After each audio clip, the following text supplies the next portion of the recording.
everyone, hope you're having a good day. In today's video, we're talking about erase paste. Okay, you know, if you've been with my channel for a while, this is like the top dog concealer in my life. This is a corrective, kind of peachy colored concealer. It's really great for under eye circles. It's really great for any kind of age spot, sunspot, melasma type discoloration you might have on your skin. It's a very creamy concealer. The older I get, the drier I get, the more I like this stuff. The darker my circles get and the less sleep I get, the more I like this stuff. So you might feel the anxiety that would creep up in me a little bit when I heard that they're taking this away. Well, the good news is that they haven't totally taken it away. They have repackaged it and renamed it. This product still does exist out there, but there are definitely some things that I think you need to know about the way it's changed. Now, this is what erase paste is going to look like. If you want to buy it, you're going to be looking for the boi-ing Brightening Concealer. Now, Benefit has already had a concealer called boi-ing in the past, and I always thought of that as their skin tone concealer, very full coverage, kind of on the dry side. Like, it's definitely not something I would want to put up under my eye area. I've not repurchased that one recently in this new packaging, but this boi-ing idea is now the label on like all of their concealers. So their boi-ing Industrial Strength Concealer, that's going to be the equivalent to the original boi-ing that was once out. They've also come out with an Airbrush Concealer, which I'll touch on in this video. From what I understand, this is a new formula, and then the Brightening Concealer is the erase paste equivalent. And on Benefit's website, it says formerly known as erase paste, same shades, same great formula. We're going to be digging into some ingredients in this video. Things are close but not identical, so I will be touching on that. Also, things have changed with the shades, and so I was always a user of the shade called number 2 medium in the original erase paste. And so if you want to buy more of this in their new version, what do you look for? Because I got number 2, and number 2 is a match for this. They may not look exactly identical here in the pots, but swatched out, these two are the same shade. Number 2 medium in the original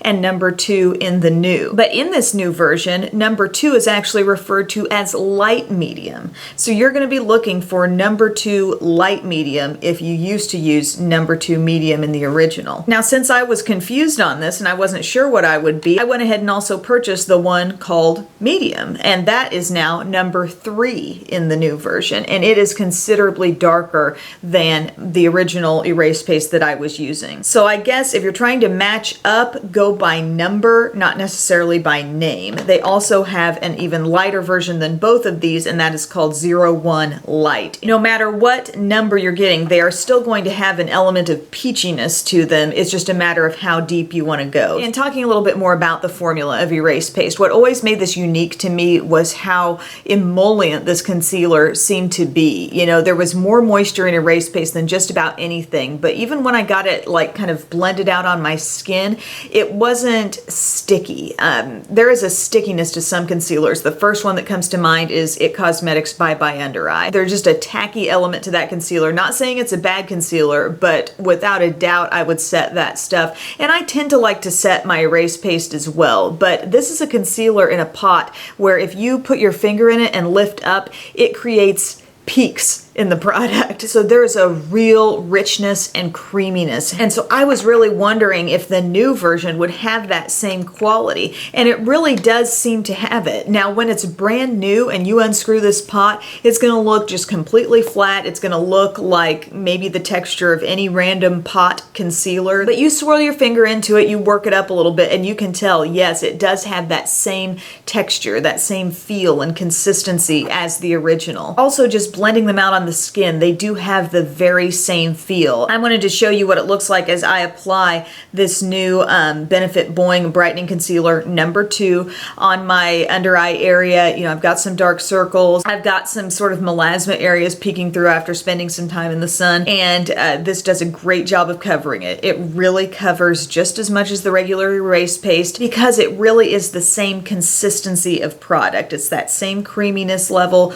Really love that about the old, and and I'm so glad that I see that still in the new kind. Like I said, the only thing kind of tripping me up on this was the shades, so you'll have to kind of watch that. And it might be useful to see these in person too and swatch them out in a store if you've never tried these. And just FYI, I can wear the number 3 as well. If you have deep, dark, like melasma type discoloration, you may even want to go for this deepest version. It doesn't necessarily mean that you have to have a lot deeper skin to wear this, but one with deeper discoloration may benefit from a deeper corrector too. So just try it out. If you can swatch it in a store, I think that would probably be really helpful. Another thing to note, you're getting the same amount. It's 0.15 ounces in the new, and it's 0.15 ounces in the old erase paste also. And as far as the ingredients list, I compared both of them, and we're looking at a lot of similarities here, definitely. It's the same first 4 ingredients. However, on the new version, there are a couple of ingredients that were part of the old, but have just jumped up the list of ingredients a little bit. And the way ingredients lists work, the products that are listed first have the most content in that product,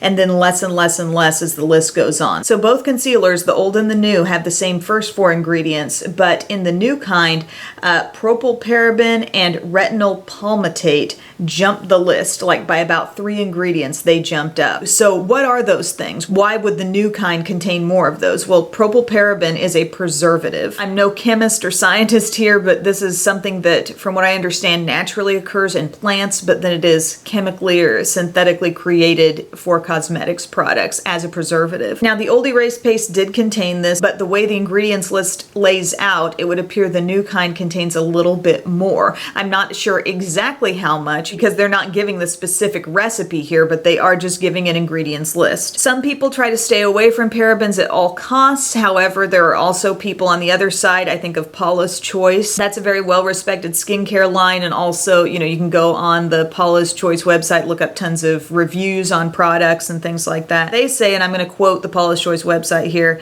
as it turns out, according to published research and global cosmetics regulatory organizations from the US, Canada to Europe and Asia, parabens, especially in the small amounts present in personal care products, are not a problem. It's that simple. They go on to say, although many cosmetics companies have opted to avoid parabens, those who continue to preserve their products with them are not making a mistake. Parabens are among the most effective and safest preservatives around. So bottom line there, I'm not sure what the bottom line is. There are differing views on parabens, and you're going to have to make your own decision on what products you choose to use. Don't just take it from me. Make your own decision. The other ingredient that was a little higher on the list with the new version of the erase paste is retinol palmitate. So I looked into that, and that is basically a milder form of vitamin A, and studies show that that's an effective antioxidant. So I don't think there's much concern surrounding that particular ingredient. But whatever changes were made in the content of certain ingredients, I mean, just the overall product truly seems to be performing the same way the original erase paste did. It's going on the same, you know, it's applying and blending out in the same manner. It's covering the same. It's the same amount of like peachy pigment and tone in it. The thing that's confusing to me, I think, is the numbering and naming system, because while names are different, numbers seem to be the same. And on a day-to-day basis, I'm going to probably continue to get the most use out of the number 2 shade, which corresponds with what I used to use. But the number 3, you know, if I have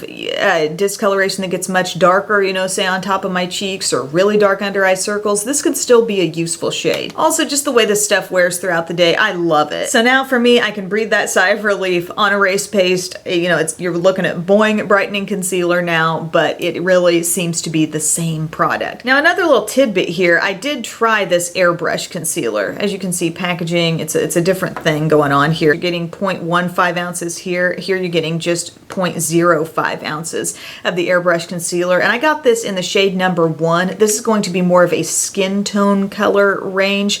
And I got this light one because I just thought it might be brightening and something I could maybe use hand in hand with the boi-ing brightening concealer. On the outer box of my boi-ing, it says like full coverage brightening concealer. This one, in the details on the website, this Airbrush Concealer, they say this is sheer to medium coverage, and they describe it as your real life retouch, soft focus, lightweight concealer, covers imperfections all over the face with a flawless finish that's virtually undetectable. And it comes in 01, light, which I have here. Also a 2 light medium and 3 medium. So what I've noticed about this so far, it seems to be a little less rich compared to this concealer. Like when I get a little bit of this and rub it between my fingers, it just goes to this sort of more lightweight place. But I feel like it still covers quite a bit. You know, this is one of those very rare cases where I think it might be a little bit undersold coverage-wise, because I thought it actually did pretty darn good in terms of coverage, but it just doesn't have that same really like juicy texture that the erase paste has. Just a little bit softer and lighter, and the thing I noticed immediately about this is on contact with the skin, and even as I just get a little bit on my finger and swatch it,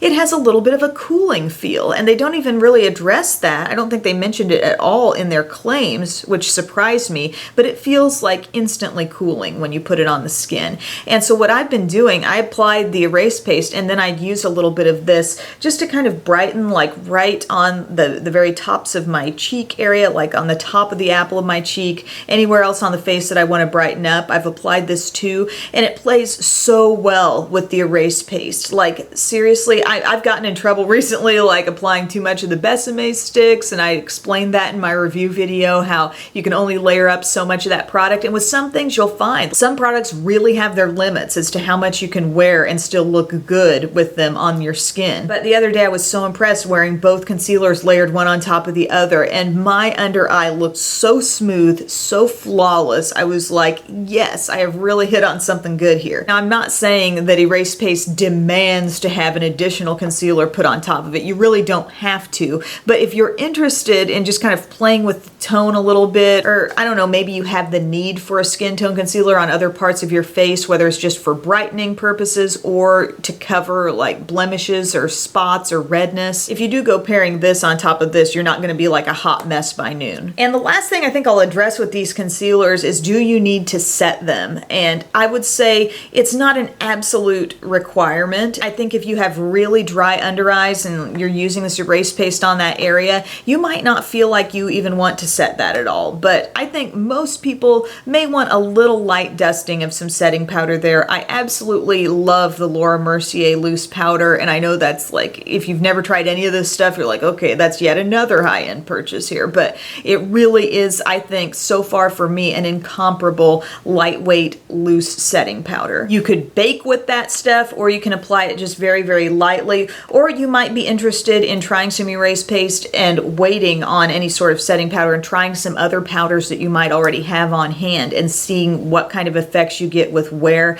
But all I'm going to say is the other day it was this and a little bit of the Laura Mercier, and boom, I was good for the day, and everything looked so nice and smooth, just as smooth as it did after I applied it, and there are not a lot of things I can say that about. So guys, I think that's it. That is my full roundup on the new boi-ing brightening concealer versus the old erase paste.